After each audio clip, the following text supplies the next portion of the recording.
Alrighty, let's cut Schema Boy off here. Welcome back to the Pain Points podcast where the world meets business. Darius Bell here, one half of the Pain and Profits team, along with my main man, Samson Jagoras. Jagoras. What's up, man? Great hat choice today, by the way. Dude. We're twinning it out. We're twinning. Twitting.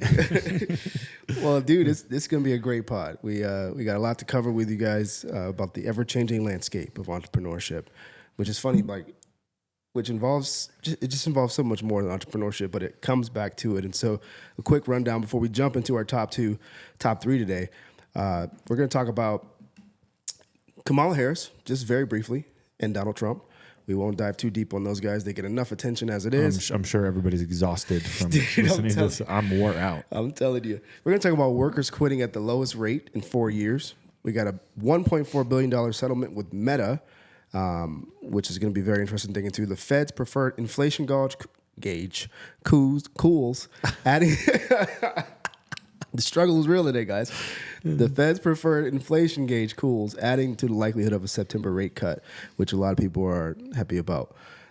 We got a post from this gentleman named Ben Kelly that is probably my favorite post I've seen in the last 2 years around SBA, which I'm excited to get your thoughts on. We're going to talk about some business advice from Ryan Serhant, as well as some leadership advice from a few other people, including a $2.5 trillion CEO of a certain company here in the United States.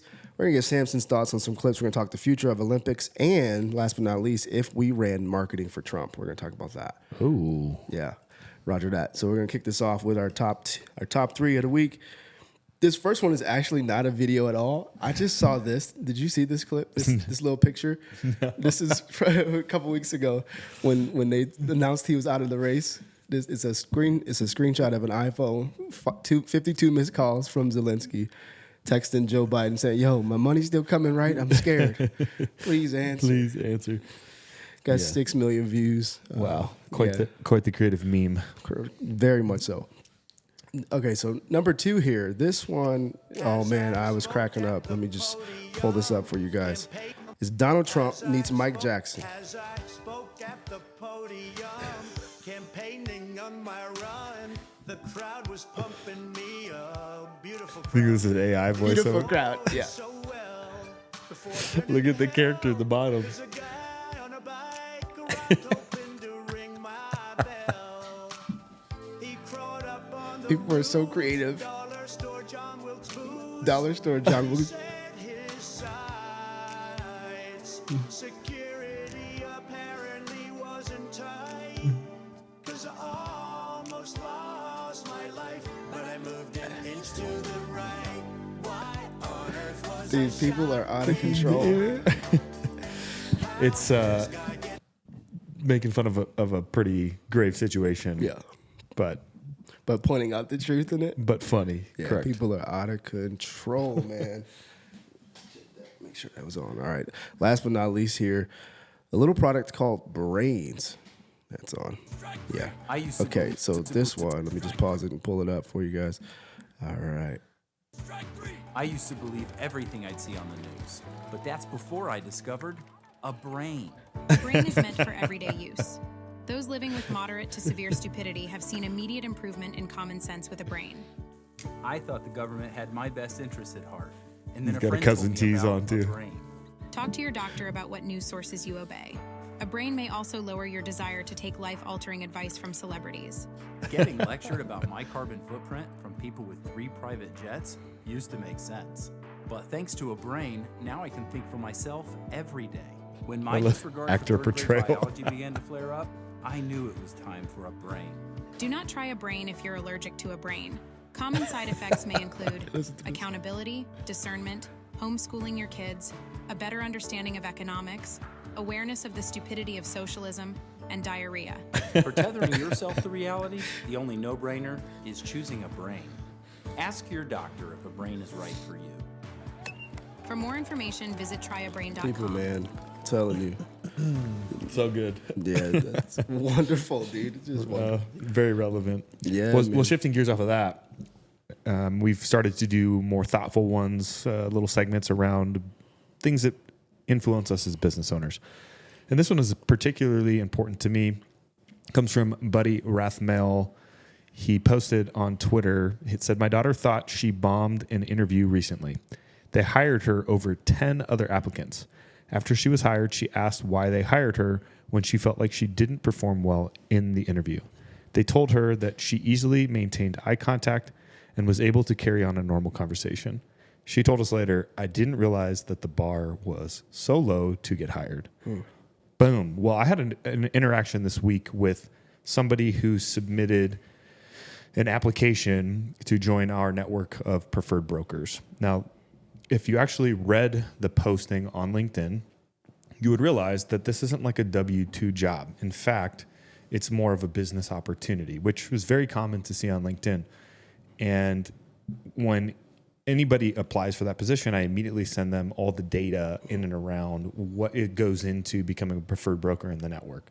He reads through it, instantly writes back and says, it's not worth it. I said, well, next time you should probably read the job post before you submit an application. And then he tries to proceed to school me on how LinkedIn actually works. I said, listen, buddy, I've been using LinkedIn since you were in literally middle school.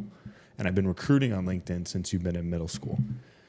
And he just continued to get really snarky with me about the topic. And, then he tried to tell me that it was easier for me since I've been living in the most robust time since getting out of college. Mind you, I was sitting on a trading desk, having recently gotten a degree in human physiology in 2008, when the Dow Jones fell 777 points, which at the time was the single biggest intraday fall on record, which set off the economic housing crisis.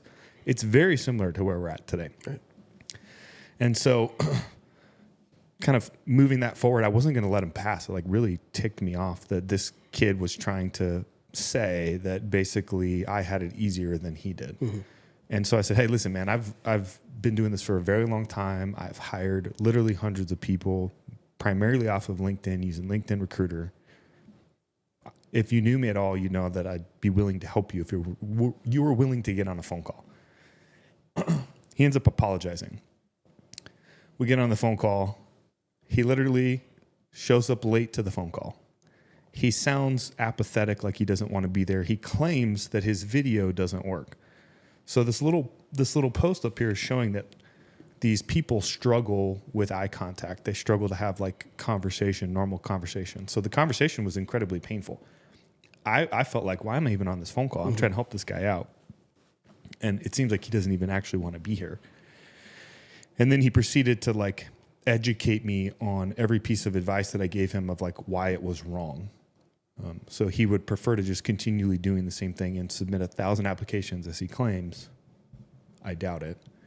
And continually get left at the altar after 1 or 2 interviews because he was unwilling to do this. So there's a real gap in the market of these next generation of the workforce who has this communication skill, this ability to have a hard conversation, this ability to look you in the eye, the ability to sit down in person, the ability to show up on time, the ability to be on a video call and do things that are just basic functions inside a business. And so, yes, the bar is very, very low. And as a parent, we should be training up our kids to be prepared to take advantage of this. Yeah. Well, let's look at the criteria. So during job interviews, employers say recent college graduates have 53% of them struggle with eye contact. 53%. 53% of them. So out of 10 interviews, 5 of them or so are going to have struggling to look you in the eye. Yeah. 50 ask for unreasonable compensation. 47 dress inappropriately. Wow. 27 use inappropriate language. 21% refuse to turn on camera during a virtual interview. And then this is a staggering one. 19% brought a parent to their interview. And I've heard this one floating around recently in a conversation. Stop it. Yeah, dude. So it's getting out of hand. So here's the sad thing about this guy had an MBA, and he's a local here in northern Colorado. And it's man, you don't understand how connected I am in this market with all the business owners. And you're over here trying to blast me and not leverage build the relationship. Mm. You think somehow you're just owed a job. And his frustration is he wanted to be a financial analyst, but he had more of a CPA and accounting background. And it's well, what are you doing to actually reach out to these people? Are you doing anything beyond just submitting the easy apply on LinkedIn? And the answer was no. Right. So he's just spraying and praying, which was obvious in the job application that he submitted to me. He didn't read the job posting at all. So the bar is low. The bar is low. They're completely incompetent and unskilled in their ability to actually make an interview. So if you can do those things well, you can coach your kids up on those things, they're going to have no problem dominating the job market. Let's go, parents. And I mean, it's interesting, even I thinking about it from a business owner standpoint, it means there's opportunity there too to just further, if you have the right people, to further pour into them, these young people that come up maybe with the right attitude, but they don't have the skills. Correct. Just to, future opportunities to see them excel. It's really hard though. It is a tight job market right now. So if I'm looking, for example, let's use this example. If I'm looking for financial analysts and I get 100 applications, because it's not hard to get the applications, who has experience and who doesn't? Okay, let me go with the people who have experience first. Right. And then from there, I'm going to take those people and I'm going to weed it down based off of these intangible skill sets, which is what I told them. I don't hire off of a resume. I hire off of humble, hungry, smart, gritty, competitive, and extreme personal accountability, of which it seems like you don't have very much of those. Hey, there we go. All right, so the next one is a post I've been sitting on for a little while. Came out on July 24th. I saw it. This comes from Jeremy Wayne Tate. Yeah. And it is some quotes from a famous book that was written in 1987. In 1987, American academia was rocked by the release of a book that was called The Closing of the American Mind. He was the first to say out loud what everyone already knew. Here's 10 chilling quotes from The Closing of the American Mind, written in 1987 by Alan Bloom. The first one: we are like ignorant shepherds living on a site where great civilizations once flourished. The shepherds play with the fragments that popped up to the surface, having no notion of the beautiful structures of which they were once a part of. Number 2, fathers and mothers have lost the idea that the highest aspiration they might have for their children is for them to be wise, as priests, prophets, or philosophers are wise. Specialized competence and success are all that they can imagine. That's a really powerful quote. Quote number 3, true openness is an accompaniment of the desire to know, hence of the awareness of ignorance. To deny the possibility of knowing good and bad is to suppress true openness. Basically, to understand that you could quite possibly be wrong. Yeah. Number 4, what poor substitutes for the real diversity are the wild rainbow of dyed hair and other external differences that tell the observer nothing about what is inside. That's good. Think about the year again. 87.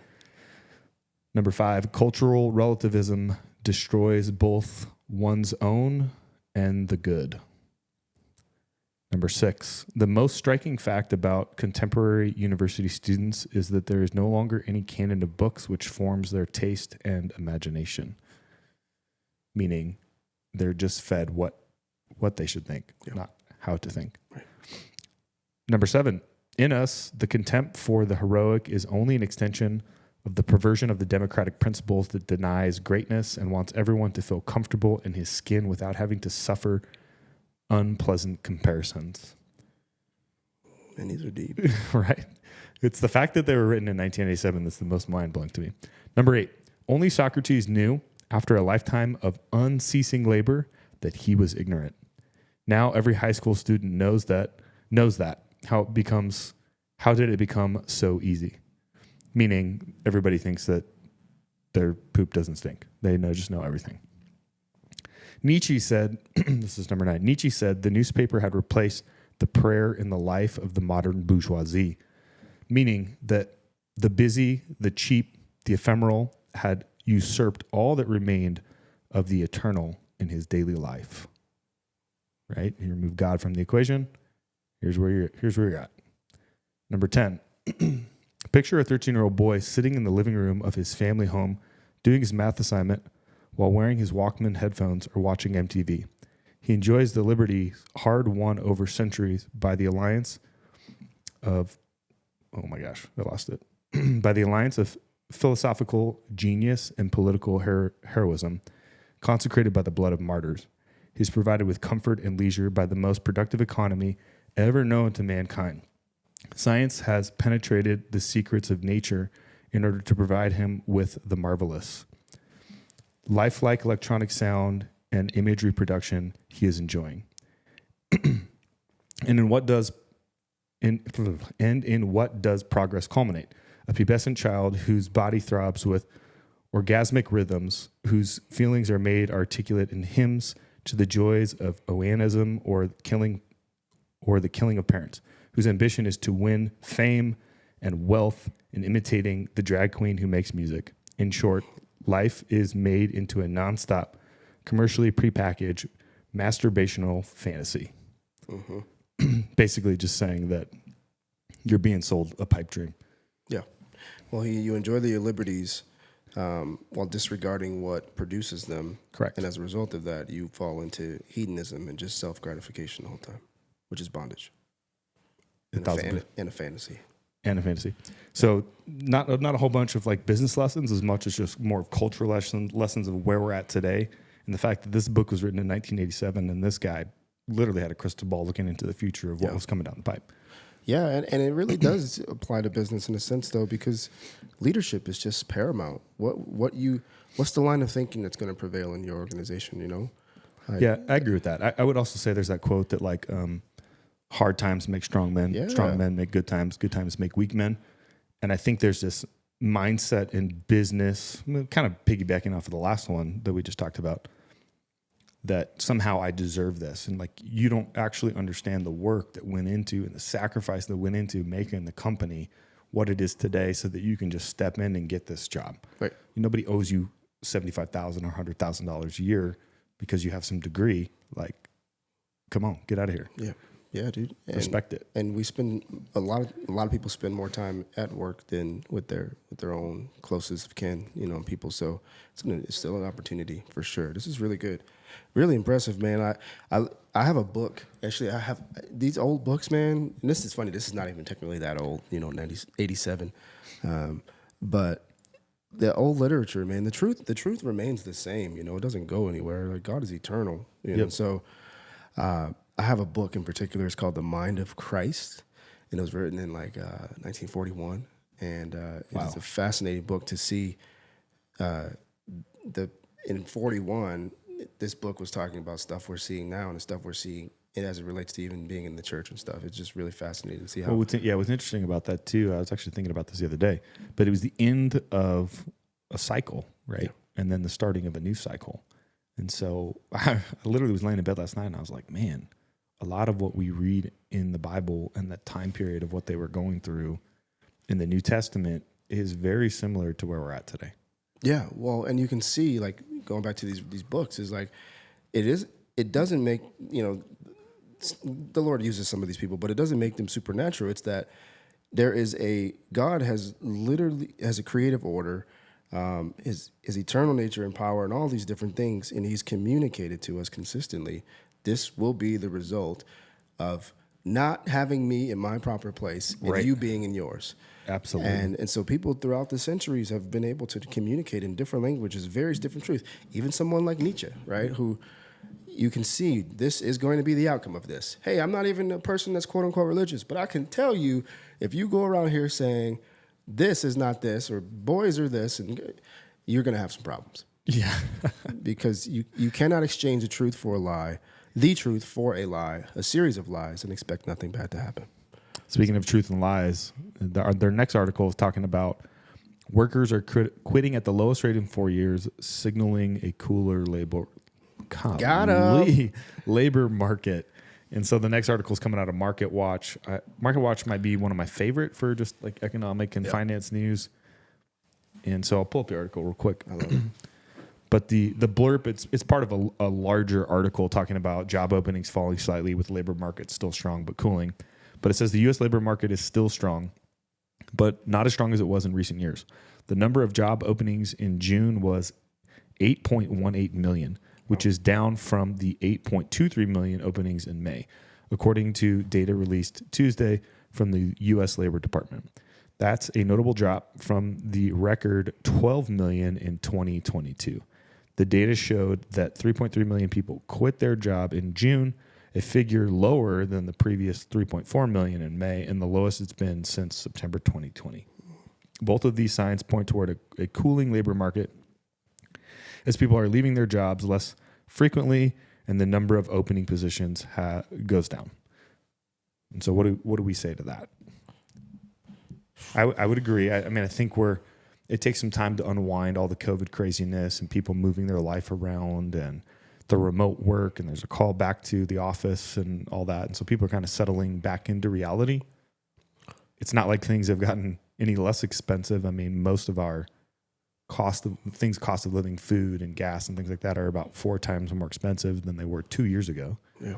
So people are feeling that. Rent is still relatively high compared to wage growth. And so I think the optionality that people had previously is going away. Yeah, absolutely. It could be a sign. I think things are just more expensive and people need to work, Yeah, things are more expensive. People need to work. And I think what we also see, if you think about it from a macro perspective, so many of the things that you could label seemingly vain to us or selfish, they start fading away when things become unstable, or when you have to hunker down. You stop thinking about certain things. You stop thinking about certain things like, I'm going to quit this job. You start realizing, like, okay, I got to actually wait another 5 months, and then I got to do, and you kind of come to your senses as things around you start getting real. And I think a lot of times in the business world, sometimes we just completely minimize sometimes like how the stuff happening around us is happening on a large level, like with the political stuff, and people are realizing, like, dude, we're not on the right trajectory. I don't know where it's going to land, but it's very clear there are a lot of smart Americans out there who are, I'm not falling to a lot of this nonsense, and they can tell, like, I got to be getting my ducks in a row. I mean, to go from 12 million job openings in 2022 to 8 million this year, the 4 million job difference, that's pretty drastic. Yeah. Yeah, dude. People are longing for stability and security, and sometimes people can see what's coming down the pipe and say, you know what, there's some change coming. I need to just stay here, focus, get some things put in position, and then maybe I can make some moves. Yeah, there was a lot of lateral movement over the last couple of years where you could just, move into this remote job or something like that. That's not as apparent now. Yeah. Yeah, and you're taking your chances. You're looking at it like, you know what, dude, I might not like this job, but I can tell what's coming down the pipe is going to be highly unstable. So, well, and I think there's just like, what does it mean? Like, no, I don't like this job. Like, nobody's going to love what they're doing 100% of the time. Correct. And so I think that is a little bit of a farce as well. Again, there was a lot of opportunity out there to be kind of exiting out of what you were doing and find a different job and play the pay raise game and the salary game. Those days are gone. Yeah. I actually wrote about this recently on LinkedIn of just how we moved out of the success thinking era. And I think this is my wager. We moved into the process thinking era. And I think this correlates with that in the sense of, like, a lot of people, I feel like the last 5 or 6 years, it's been like high ambition, I'm high drive, high everyone's an entrepreneur, high everyone start a business. And it's like, well, actually, I don't know how to do that right now. So I'm going to cool my jets, learn, get focused, build some skills, get some relationships. This is just one like chasm of that. But I think overall, people are realizing, like, what's happening? I don't know this. I'm not informed. I'm trying to figure this out. I need some better skills to have better options, and I need to take care of this opportunity. And people are just realizing, like, a lot of the easy, like you just said it, the easy movements and the quick lateral nature, and go maximize this opportunity and jet set. It's harder than people realized. Yeah, I think we're also in a recession. Nobody's talking about it. We are in a recession. They're just not calling it a recession. I don't know if anybody remembers, but the Biden administration conveniently redefined what a recession was. And so I feel like what we're experiencing with less jobs, things being more expensive, people hunkering down is, I got bills to pay. Yeah. And I don't want, if I leave, there's a good probability that I leave and I go somewhere else and then I get let go. Right. And I kind of have a good thing going here. It might not be the most comfortable, might not love it, but I'm going to stick it out. Mm-hmm. And so that's telling too, which is, this is a side note to this, but everything that's happening in the world of the NCAA with the transfer portal, as somebody who came up in the old system where you had to grind it out. I had a scholarship. I left a scholarship, took the walk on, had to spend a whole year, getting my butt kicked, eating top ramen before I got put back on scholarship. And you had to fight for that position. Now it's just gotten to the point where like, well, I'm not getting enough playtime, so I'm out. So what happened to just like hunkering down and saying, hey, I'm going to compete for this. And that's the nature of the capitalistic competitive mindset that exists traditionally in business that we've kind of gotten away from. Yeah, so that's a great point. I'm owed this, right? Yeah. Is what people think. It's not sustainable, man. Not sustainable. The golden times will fade away. It's not sustainable at all. All right, so the next one is interesting to me because the state of Texas sued Meta and is actually settling for $1.4 billion. Ooh. And I'm not entirely up to speed on this topic. I just saw it right before we started the pod, and I said, dang, we need to talk about this. Okay, dude. You want to read it? Yeah. So this comes by way of Attorney General Ken Paxton out of Texas. Breaking news, we have secured a $1.4 billion settlement with Meta to stop the company's practice of capturing and using the personal biometric data of millions of Texans without the authorization required by law. This settlement is the largest ever obtained from an action brought by a single state and the largest privacy settlement an attorney general has ever obtained. This serves as a warning to any companies engaged in practices that violate Texans' privacy rights. Very interesting. So I think we're going to see a lot more of this. Yeah. I think a lot of these users of this stuff have not been doing a good job of self-policing. Oh, absolutely. We just give this information away, and myself included. I'm not. Oh, I'll be the first one to tell you that they make them so long, and It's a 110-page terms of service, right? And Who's going to read that? And when you're on, there's a channel I follow, Ecom Soup. When the guy talks about it, he says the worst part of our brains are on social media, and using these phones, and so it's like to even get into it, you're not even thinking in that state. I just want to get in. Right. Yeah, click, click, click. And they're leveraging that. And we've all experienced that where you talk about something and all of a sudden you start seeing an ad for it. And it's just recency bias. Is it? Because I've never searched anything about a trip to Mexico and all of a sudden I'm being served Mexico vacation ads, right? Or I haven't seen this person in, 10 years and we just bumped into each other and all of a sudden I'm seeing all their content on social media. How is that possible? Right? There's something going on. But what they're more specifically talking about is the biometric data. Yeah. Like your Apple Watch recording your heartbeat and your steps and all that stuff. And that was probably the door that they needed to get into in order to kind of open the case and say, hey, this data does not belong to you. Even if somebody's saying that you have access to it in your terms of service, it's illegal to collect that kind of data. Yeah. And so it sets the stage and the precedent, and we'll see how many other states do this. And hopefully puts to check some of these, we'll call it the crony capitalists, the ones that are far ahead from technology standpoint and have a lot of sway and control over the way things are getting done, the laws that are being made. Dude, what's interesting is I think about this along the thread of, you look at what's happening over in Venezuela right now. A lot of times in finance in particular around like Bitcoin and stuff, people talk about sovereignty. But it's just very interesting, the cycle of your disregard for the agency that God gives you. That's always, you're never autonomous in a sense because you're linked with Him for sure. But it's funny, the disregard of it in the name of convenience always down the line brings up a conflict about securing it once again. Yeah. And it's just very, very interesting because you can see the thread happening where it's like, this won't be the last time. They won't be the only company. This conversation won't go away because the implications and the consequences and the importance of being able to say like, no, you cannot send this information about me to someone else. It comes by way of you disregarding that, not understanding the blessings that you actually have been given. Now you're gonna have to fight to get them back. Yeah. It's just like, well, okay, man. So it's just interesting how. Well, Ben Franklin was the one that said, we give away our security for a little bit of convenience, right? And if you do those things, you deserve neither. Yeah. And it's true. I mean, these things have been seen throughout history. It's a part of the human condition. Right. Well, yeah, the disposition.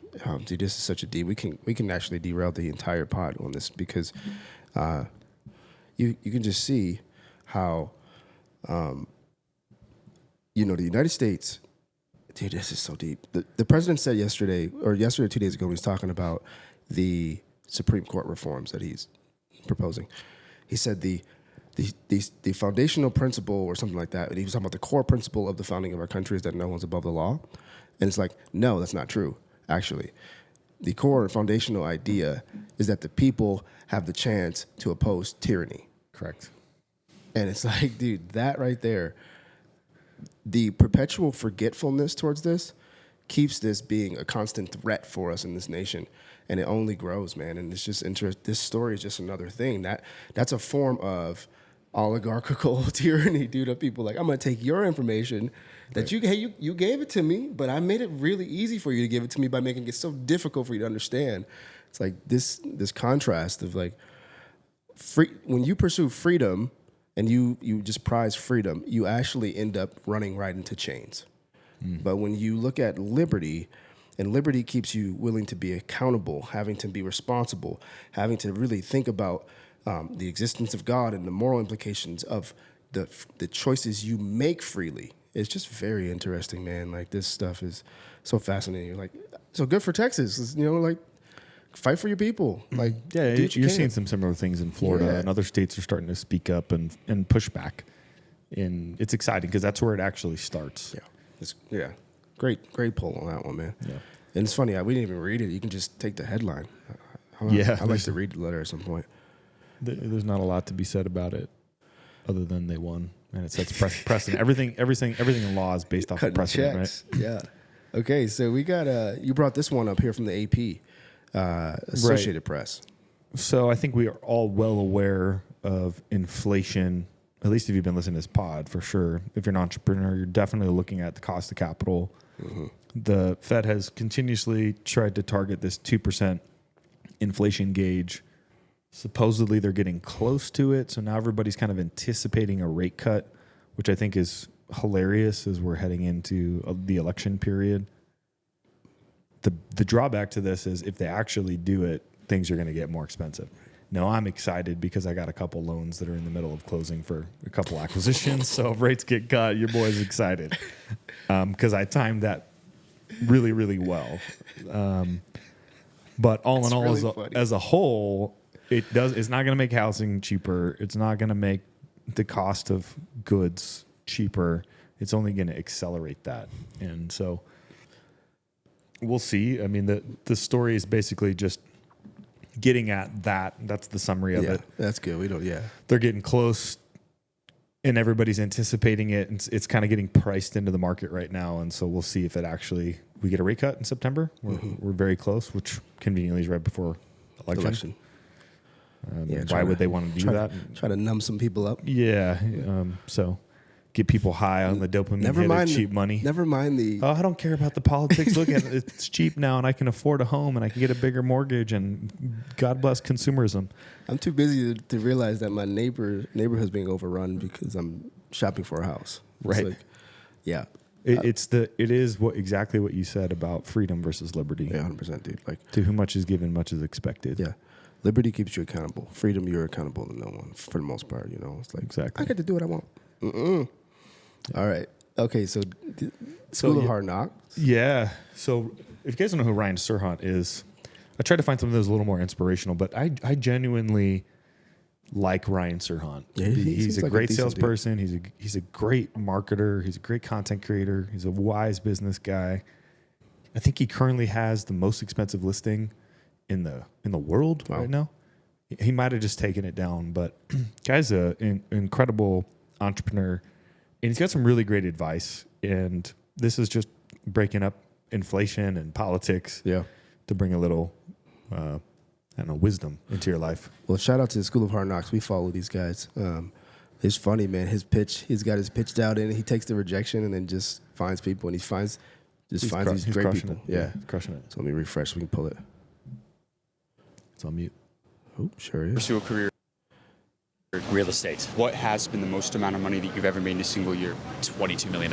How many billionaires have you met throughout your career? 94. What do you notice about billionaires? Their number one asset is their time. Just to give you an example, I'll go to dinner with somebody who has a net worth of over $1 billion. And if they're the ones planning the dinner, they know where we're going ahead of time and they don't look at the menu. There's no sit down and let me see what I'm going to eat. They tell the waiter or the waitress, bring me your best, and that's it. Also, no phone calls. Everything is done in text. I negotiated a $134 million deal only over text with like heart emojis. No time. What is your best negotiation advice for people out there? Well, I'd say most people struggle because they're playing to win. In sales, if you're playing to win, you 90% of the time are actually playing to lose. You have to play for the other side to win, because if the other side wins, by default, you just won and you laugh all the way to the bank. As a multiple eight-figure entrepreneur, what is the best financial advice you've ever received throughout your career? In the words of Jay-Z, scared money don't make money. How old are you now? I just turned 40 last week. Last message to the younger generation. How could somebody become a millionaire in 2024? Something I learned 10 years ago that really set me off was that for the longest time, being in sales, your product is your skill set. That would then get you more business. More people would call, more people would say, hey, you come sell my thing. That was your product. Your product was your skill set. Today, your product is attention. If you understand that the person who has more attention now gets the business,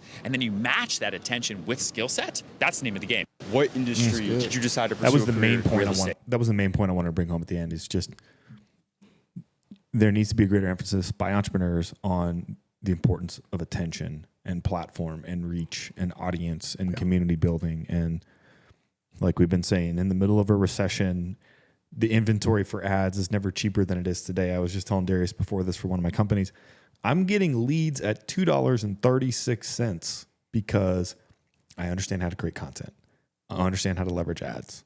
I understand how to spend on media in order to drive the end result that I want, the attention that I want. And then, there's obviously some other nuggets in there about making sure the other side's winning. And the same thing is for business, right? It's like the customer, if you're building for the customer and making sure that they have this incredible experience, the byproduct is you get money, right? Ryan has another quote that I love. He said, people talk about making money or creating money. He's like, the money already exists. You're just trying to get them to assign it to you. Yeah, very good. Very good. Shout out to School of Hard Knocks. They're crushing it. They're doing great. And on the note of making money, there's never been a better time to make money than leveraging the SBA to buy a business. And you brought this one up from Ben Kelly, who's blowing up on social media. He's got a great Instagram as well. Talks a lot about buying businesses using the SBA. Yeah, dude. This is no exaggeration. This is legitimately like my favorite post I've seen in the last 2 years. It's long, so we won't go through it. But what I thought was so wonderful about this post is that we talk about this. We talked about it recently, just even yesterday. The gatekeeping of information. Yeah, like part of one of the things that Serhant wasn't able to expound on is that. Once you lose that mentality of I need to gatekeep this information to lead to the sale, to lead to the follow, to lead to whatever it is as it relates to the things you're trying to accomplish, you are actually best positioning yourself to actually begin to get attention when you have knowledge and skill. Yep. And so people like Kelly here, Ben Kelly, they're sharing their information from real lived experiences and skill development and things that they're learning. But this post. He played it right by talking about Shaq. Yeah, that was his hook. That was his hook, right? Like, he played it so well. This is Shaquille O'Neal. He owns 355 boring businesses that make millions of dollars. I'm no ex-NBA star, but I still own 6 boring businesses that make $725K per year. Here's how I bought them as a normal guy. And then he actually transitions back into Shaq. Shaq might honestly love buying businesses more than I do. He owns nightclubs in Vegas, 40-24, so he goes through the whole thing. And then he transitions actually to his game plan. He says, but even if you're just a normal guy like me, you can do the exact same thing. I bought 6 businesses with the bank's money that pays me $725K per year. Here's my full blueprint. No gatekeeping. And the thing is, he actually meant it in a very simple post. So he has 11 different points, but they walk you through on a high level something we know to be true in terms of the process and the steps to make this happen if you want to buy a quote-unquote boring business that is going to put you in a position as you continue the process and do the right things in a better position than your current W-2 status would probably. Yeah, we should go through these. Yeah, let's do it. It says, here's my full blueprint, no gatekeeping. Number 1, pick a recession-proof industry like HVAC, accounting, laundromat. I like contracting businesses, blue-collar type stuff where no matter how much money people make, they're still going to need to hire somebody because they don't innately know how to do electrical work, plumbing, etc. He said, use a broker or go look for businesses that are up for sale. Mm-hmm. Well, look at the criteria you put on it. Yeah, too, he said $10K plus monthly cash flow, 500 to $1 million price point, and at least 5 years old. And honestly, if you have some cash and some skill, you can go even bigger than that by some creative deal structuring. But he said apply for an SBA loan, which he's leaving some out, but work with a debt brokerage team. That's actually something that we do. We help people get sized up for their debt so that they can go get an SBA loan. Bring your tax returns and your W-2 pay stubs, which is required. Explain which businesses you want to acquire and why you're buying it. Hire an accountant to help you analyze the financials of the business. Also, the broker you're working with can help you do that. Mm-hmm. Look for consistent increasing revenue. Talk to sellers. See why they're selling. Note, I usually buy from retiring boomers. Why would you do that? Because there's the opportunity to add value, leveraging technology and SOPs and things like that. Make an offer. He says 2.34 times X seller discretionary earnings, or what he considers cash flow. Yeah, go ahead. Yeah, he says, example, if the seller took home $400K last year, you should make an offer for $936K. Number 10, use your SBA loan to finance up to 90%, which is true if the cash flow is there. That's why he's using that number of 2.34 SDE in cash flow, because that's the number that the SBA is going to use to underwrite the deal in order to give you 90% leverage. Number 11, find an investor who will give you the last 10%, give them 15% of the equity in return. You could even give them 20% of the equity, up to 19% with the SBA. As long as it's less than 20%, that investor does not need to be a personal guarantee of the loan. Mm-hmm.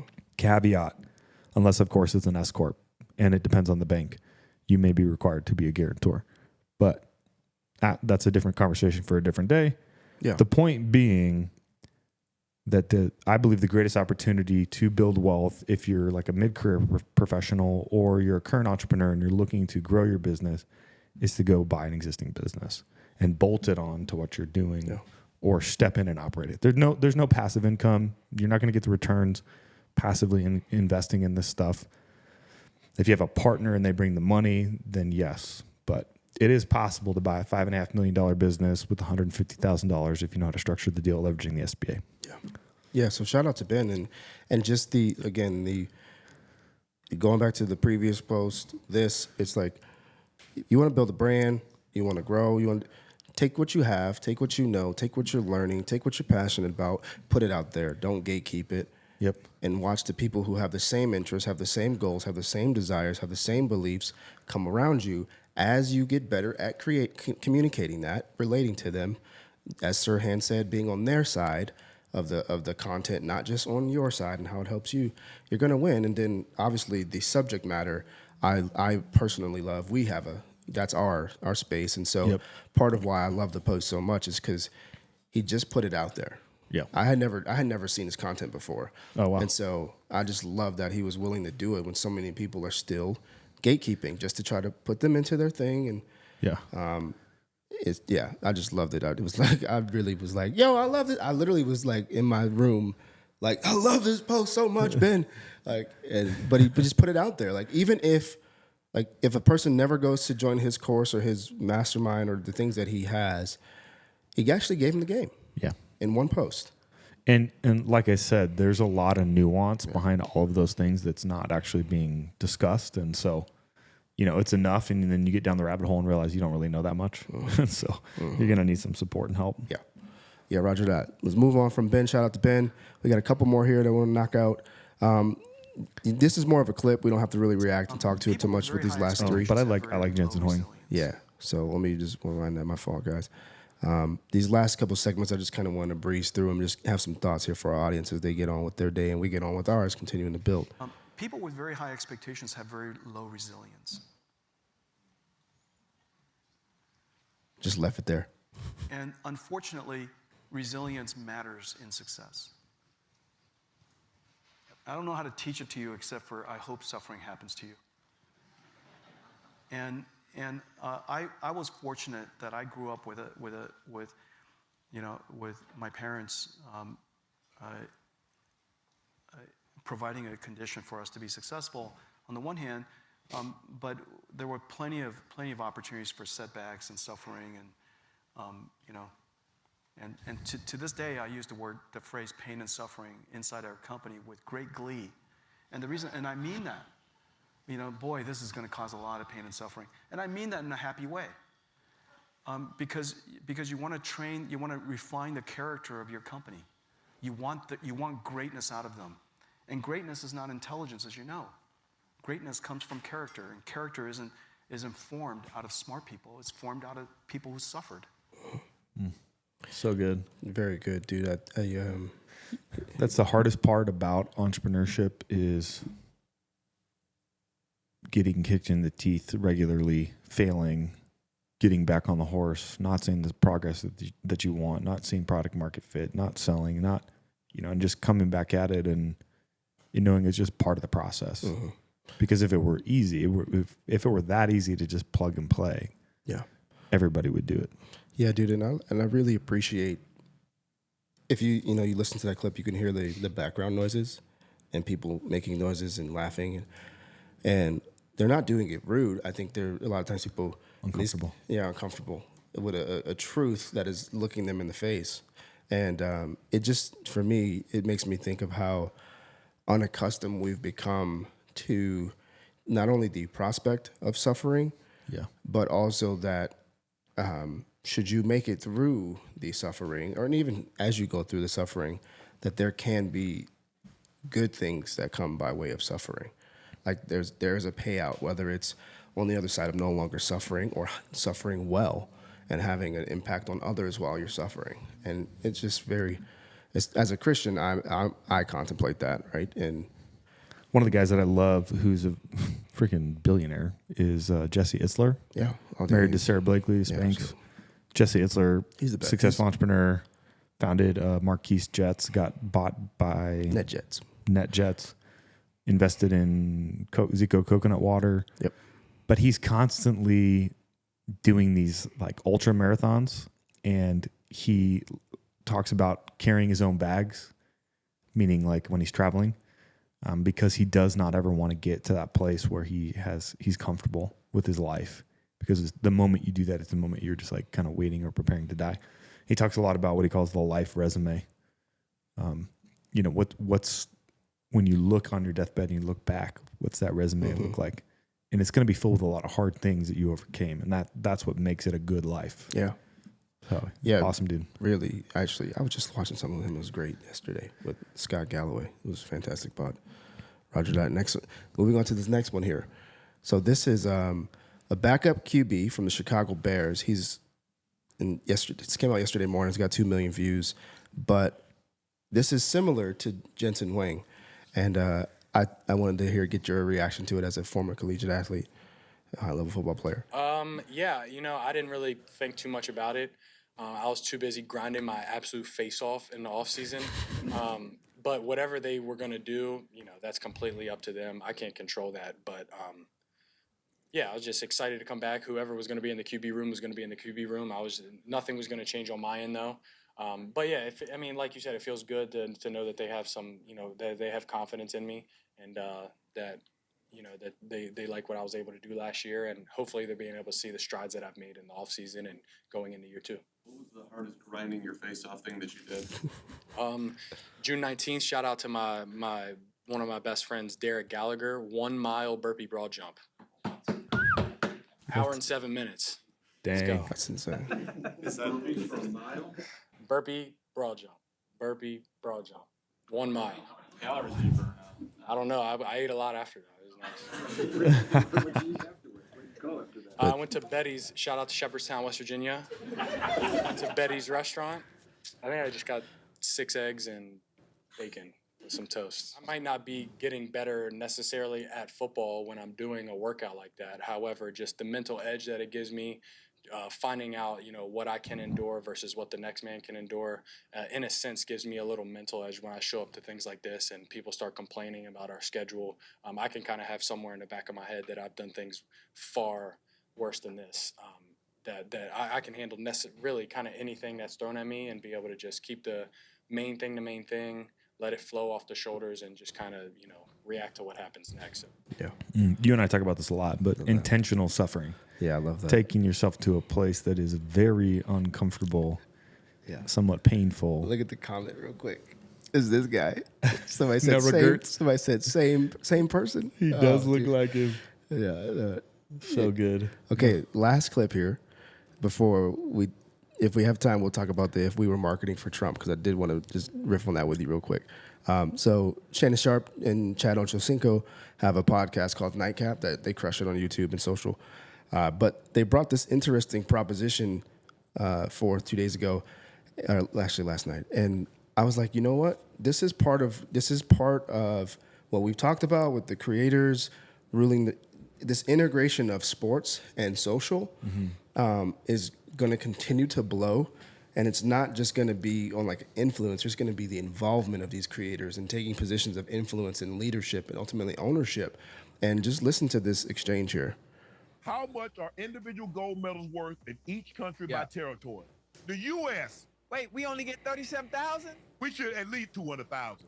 Okay, so they just established the United States athletes who win, they get $37,000. Their first reaction was it should be at least 200,000. Now it continues. Hey, no allowed. If you win the 100-meter gold, me and Ocho, 25,000 apiece. Bet. I don't like to spend no money. You too, Shakari. You get that 100. Nephew, hey, Rye, you win the gold, 25K. No allows train 4 years for 9 seconds. Noah, we got you. Oh, Sid. Oh, the hurdle, yeah. You might as well mail Sid her check now. Yeah, that's 100K. We good. I'll pay 50,000 any American to break a world record. I don't give a damn what the event is. Hold on. Out of my pocket. I got 50. Here go 50,000 right here. Sometimes you need a little motivation, right? I got another 50 right here. We not playing. 37,000. You done bust your ass for 4 years straight to represent our country, and the payout saying thank you for the work you put in is 37 fucking thousand. Come on, man. So they have a point, right? They do, and they're about to build a whole new genre of track athletes. Yep. To be getting sponsored and agents and exactly.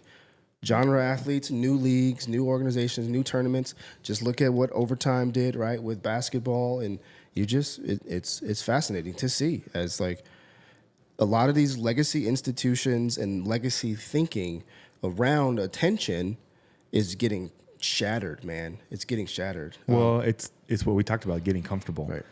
You get to a certain point where you think like, well, this is good. We don't want to rock the boat. Yeah. We've worked so hard to get here, and we got this defensibility around us that people can't actually, come into our territory and take over because we're the NFL or we're the NBA or we're the PGA, right? We're the PGA. Look at Live Golf. Yeah, legacy. Like it's the same thing. Now you contrast that. Legacy only holds up when you maintain the values and the foundation and you nurture it and you keep what gives it its substance. Because, for example, you want these athletes to be proud about earning $37,000 training for their country, all of these different things, when yet you'd have an opening ceremony that would completely desecrate the values that actually are the part of the culture that put them on the stage to be able to do this. And so it's like, it's hypocritical. It's a duplicitous sort of mindset that ultimately it's going to break. And so it's like you can't not change that while allowing all of these other things in here that completely change it. Yeah. And then not expect nobody from the outside to be like, well, I'll come in and help. I'll give you $200,000 right now. And they're going to be like, bye, Team USA. Right. You know? Well, I was watching Full Swing, which I love that show. It's all about the PGA golf, basically, all the top 30 pros. And they were talking about the Ryder Cup. The Ryder Cup is you get ushered in based off of winning, or you get ushered in by being selected by the team captain, whoever that is that year. Is it somebody who's a former pro that's not playing anymore? And they specifically named one golfer. I can't remember his name, but he was historically a part of the Ryder Cup. And they said, well, he's out because he decided to go play for Live. And it's like, man, that's such backwards thinking, right? It would have been great for the PGA brand to say, hey, we're going to bring this guy onto the Ryder Cup because it's good for the brand, right? He's got a platform. He's a successful golfer. And all these guys used to play together on the Ryder Cup. And they've been competitors and teammates. They're all in the top 25, top 30, golfers in the world. But we're just going to take our stuff and leave because we don't like you guys competing with us. That's such a terrible mindset in business. Yeah, it's interesting, dude. We, as much as we try to get away from the worldview and the religion conversation, it's everywhere. It bleeds into every sector, section, sect, whatever you want, because it's like you want loyalty, you want devotion, you want this, you want that good thing, nobility, honor, commitment. You want all these things, but they actually come by way of a worldview that espouses that and puts it into places it in a position where it actually functions in truth. And so it's just funny, man. Like, you hear that, but yeah, you can see the nonsense around us that's making it harder for these things that are decent and good and noble. Man, that's embarrassing. $37,000 for a gold medal. Well, their point, you train for 4 years for that. That's $10,000 basically, right? Yeah, the only way to really make money is by getting sponsorships. Right. It's like, well, what's the point then? So, all right, well, let's end on your fun topic you put out there. Oh, if we ran marketing for Trump. Yeah, if we ran marketing for Trump, one of the things that's trending right now on the internet is they call it the NPC, like, I forget the way they non-person character, non-player character. Non-player character programming. And so there's this clip floating around of the montage of people starting to describe Trump and Vance as weird. Yeah. I don't know if you've seen this. I just saw it this morning. Okay. Well, it's just plain weird. These guys are just weird. That's who they are. As weird and creepy as J.D. Vance. Super weird idea from J.D. Vance. Yeah, it's not. I mean, it's quite weird. They're just plain weird. Just plain weird. Just plain weird. That stuff is weird. So, they come. These people are ridiculous. Okay, man. so we have that, right? But I'm like, you know what? If I was running Trump's team, marketing, okay, here's the first thing I'm doing. I'm getting a shirt that literally says weird. Yeah. I'm getting Vance one. I'm getting the entire team one. And it says, let's get weird. Yeah. Trump 2024. I'm owning it. I'm going to shut them up by taking it and just say, because when you don't, they just run with them. They have the media machine that runs with it. And so it's like, great, own it. Put out an ad that you say a bunch of stuff that makes common sense, and you say, I guess that's weird, right? It's like, and you own it. And so if we ran marketing, I'm like, I think right now, why I brought this up is because I think right now, whoever is doing a lot of the marketing for Trump's team, they don't get it. Yeah. They don't get it. They really don't, because even if you look at the way his tenor has changed over the last 2 weeks, it's become a bit more agitated, escalated, and it's like, that's not the Trump you need this time. Did you just say his Tinder? You mean his Twitter? No, his tenor, like the sound. Tenor. Yeah, his tone. Yeah. I was like, Trump's his on Tinder. Tinder. Yeah. Melania's gonna be mad. But yeah, it's just like you have. That's just weird. You have an you have an opportunity this season. Dude, the amount of people that are Democrats and black Democrats that are like, dude, I'm not being brainwashed by this. The point is like, you have an opportunity if you get this man to communicate in a proper manner. Maybe we just need to print the shirt, let's get weird. Yeah. And Trump 2024. Trump 2024. And let's go sell it. And put the weird Trump picture weird behind it too. Like, have a couple different options. What do you guys think about that? We should do that. We should totally do that. I bet we could sell a slew Okay, of guys, you heard this right here, right? We're gonna get these done in the next 2 weeks. We're gonna get these done and see what happens. And I'm sure we can actually probably do it in 2 days with some drop shipping and different things. Yeah, But we'll just do batch order, right? You guys just tell us you want one and then prepay, and then we'll print them. that's what we're gonna do. Mark our words. Mark our words. We're gonna get this done. We'll get Matt to cook up a design real quick, and we'll get a couple printed, and then create a link for some drop ship shirts. Marketing 101, baby. Marketing 101, because that's how you do it. That's what people are interested in. This is what we were talking about earlier. Take what you're interested in, what matters to you, your beliefs, what you care about. Find others who do it, and build around that and do it together. So that being said, good pod today, bro. Yep, nice work. Thanks for tuning in. We appreciate your time, your ears, your attention as you are building a business to serve the people around you. So until next week, take care. Peace.